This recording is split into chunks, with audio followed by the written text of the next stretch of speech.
So దయచేసి న్యూస్లోకి వెళ్లే ముందు ఈ వీడియోని లైక్ చేసే ప్రయత్నం చేయండి, ఛానల్ని సబ్స్క్రైబ్ చేసుకోండి. ఈ వారం రాష్ట్రానికి 35,000 టన్నుల యూరియా డిమాండ్కు తగ్గట్టు జిల్లాలకు పంపిస్తున్న మంత్రి తుమ్మల నాగేశ్వరరావు. ఇది కాదు జోలి, వేరే చెప్పాలి. తుమ్మల నాగేశ్వరరావు గారు నమస్తే తెలంగాణ రాసింది నీకోసమే.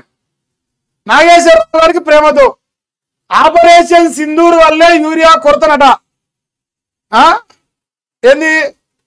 రష్యా, ఉక్రెయిన్, ఇరాన్, ఇజ్రాయెల్ యుద్ధాల వల్లే తెలంగాణ యూరియా సరిపడా లేదు. కేసీఆర్ హయాంలో యుద్ధాలు లేవు, కొరత లేదు. కేంద్ర ప్రభుత్వం కూడా సరఫరా విఫలమైంది. RFCL ఉత్పత్తిలో 40% మనకిచ్చారు. యూరియా కొరత నిజం. అందుకు చింతిస్తున్న కొరతకు కారణాలేంటో మీకు మీరే తెలుసుకోండి. కోటా పూర్తిగా వచ్చేందుకు మంత్రిగా పోరాడుతా రైతుల ముసుగులో ఆందోళన చేస్తున్న బీఆర్ఎస్ఏ. ఈ సిగ్గిదాపినోడే చెప్పింది ఇదంతా. జోలి చెప్పింది ఆపరేషన్ సింధూర్ అన్నాడు, కేంద్ర ప్రభుత్వం అన్నాడు, రాష్ట్ర ప్రభుత్వం అన్నాడు, కేసీఆర్ టైంలో కొరత లేదని ఒప్పుకుంటుండు అని చెప్పిన సిగ్గులేనాడు. లాస్ట్కి వచ్చి మళ్ళీ బీఆర్ఎస్ అంటాను. ఇంక దమాకు తుర్కోల కోసం పనిచేస్తాను, హిందువుల కోసం పనిచేస్తలేదు, రైతుల కోసం పనిచేస్తలేదు, తుర్కోల పార్టీ అని చెప్తుంది. ఇంకా ఇంకేంది? యూరియా సంక్షోభంపై వ్యవసాయ మంత్రి తుమ్మల నాగేశ్వరరావు గారు మాట్లాడారట. ఇంకా యూరియా అడిగిన రైతుపై కాంగ్రెస్ పిడిగుద్దులు గుద్దింది. వర్ధన్నపేట జనహిత పాదయాత్రలో ఘటన జరిగింది. ఎరువుల కొరతపై నిలదీసిన యువ రైతు చుట్టుముట్టి చితగబాదిన కాంగ్రెస్ శ్రేణులు పీసీ అధ్యక్ష పార్టీ ఇన్ఛార్జి ముందే ఘటన జరిగింది. ఇంకో ఇట్లా ఈ పాపాత్ముల కారణం ఎవరు? కాంగ్రెస్ అంటే పాపాల పుట్ట. మీరు పాదయాత్ర జనహిత యాత్ర అని పెట్టరా? దీని పేరు ఏం పేరా? దాని పేరు జనహితనా? ఇంకో జనాలు ఇట్లా కొట్టి చంపుతారు. యూరియా అడిగితే గట్ల కొడతారు. ఇది కాంగ్రెస్ పార్టీ యొక్క ఘనత, వాళ్ళు సాధించిన గొప్పదనం. రేవంత్ రెడ్డి గారు ఇందిరమ్మ రాజ్యం. ఈ సిగ్గులేని సన్నాసులు ఈడనేమో ఎగురు పెట్టే జోలు రాసుకోరు. ఎగురు పెట్టే జోలు రాదు, మీరు రాయవలసింది. ఏ రకంగా తెలంగాణ రాష్ట్రం రైతుల్ని నాశనం చేయాలి, రైతులను మట్టెడ కొట్టాలి, రైతులను ఎట్లా చంపి బొందలేయాలి అనే దాని మీద మీకు సోకున్నది. రైతులకు యూరియా ఇచ్చుట్లా లేదు మీకు. మీరు ఈ సిలిక పలుకులు రాస్తే, మీరు చెప్తే మేము వింటే ఇంక అంతకంటే ఎక్కువ ఏముండదు. దయచేసి వాస్తవ విషయాలు తెలుసుకొని ప్రజలు కూడా కాంగ్రెస్ పార్టీ రైతులను నాశనం చేస్తుంది, రైతులను రాపి రంపాన పెడతారు. రైతులకు దేవుడు కేసీఆర్ అని చెప్పేసి ఇప్పుడు ఈలో ఒప్పుకుంటారు. కేసీఆర్ టైంలో కొరత లేదని ఆలే అన్నారు. మరి కేసీఆర్ టైంలో కరోనా వచ్చింది, అయినా యూరియా వచ్చింది. చెప్పాలి కదా కూడా.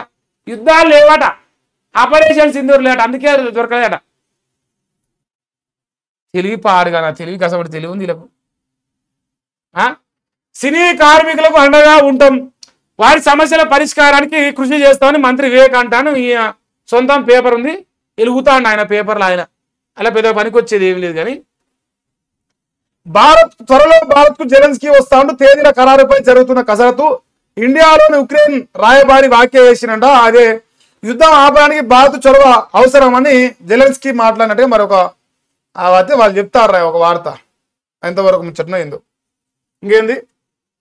జాతీయ ఉత్తమ టీచర్గా మారం పవిత్ర ఎస్టీ మోడల్లో విద్యార్థులకు పాఠాలు అందిస్తా ఉంది. జిల్లా, రాష్ట్ర, జాతీయ స్థాయిలో స్టూడెంట్లతో సైన్స్ ప్రదర్శనలు చేసింది. సూర్యాపేట జిల్లా పెన్పహాడ్ ZPHS లో విధులు నిర్వహిస్తాను. మరి ఆమెకు శుభాకాంక్షలు తెలియాలి. జాతీయ ఉత్తమ టీచర్గా ఆమెకు స్థానం కల్పించినట. రాష్ట్ర స్థాయిలో భూదాను బోర్డు తిరిగి ఏర్పాటు చేయాలని ప్రభుత్వం నిర్ణయం. త్వరలోనే చైర్మన్, సభ్యుల నియామకం, ప్రతిపాదనలు రెడీ చేసి పంపాలని రెవెన్యూ శాఖకు ఆదేశాలు. రాష్ట్ర వ్యాప్తంగా దాదాపు 1.60 లక్షల ఎకరాల భూములు భూభారతి పోర్టల్లో ఉన్నది 35,000 ఎకరాలే అంట. 1,60,000 మరి 30,000. చాలా చోట్ల అన్యాక్రాంతం, అక్రమ రిజిస్ట్రేషన్లు, వాటి నిర్వహణ పర్యవేక్షణ కోసం బోర్డుల ఏర్పాటు అని చెప్పేసి అంటారు. ఈ భూదాన భూములల్లా అంత కాంగ్రెస్ పార్టీలో ఉన్నారు. ఎవరు తొక్కం కాదు, బీజేపీ ఉంటారు, బీఆర్ఎస్ ఉంటారు. కానీ మెజార్టీ భూములు దొబ్బి తిన్న దాంట్లో కాంగ్రెస్ ఉంటారు. మన వాళ్ళే కమిటీ చేస్తారట. ఈ ఉన్న తుప్పకాయలు 35,000 కూడా మిగతానికి నా లెక్క గట్టినే కొడతాను. ఆ ఉన్న 35,000 కూడా మిగుతారేమో మరి, నా డౌట్ అయితే. ఇంకా గాజాపై మిసైళ్ల వర్షం, హాస్పిటల్ లక్ష్యంగా ఇజ్రాయెల్ దాడులు, నిమిషాల వ్యవధిలోనే 2 సార్లు అటాక్ అట. 3 జర్నలిస్టులు సహా 15 మంది చనిపోయారు. దాడులను ఖండించిన గాజా హెల్త్ మినిస్ట్రీ. ఇక జర్నలిస్టు మృతిపై మానవ హక్కుల సంఘాలు మీడియా ఆందోళన వ్యక్తం చేస్తామంటూ ఒక వార్త వస్తా ఉంది. ఏం ఆగదు అది. మనం ఎంత మాట్లాడుకున్నా వాళ్ళు వేసుకుంటూనే ఉంటారు మిసైల్ ఓడి మీద. నేనేమన్నా మాకు జస్ట్ మిస్లో వేయడం అంతే. ఇంకా ఇది చూడు నాయన.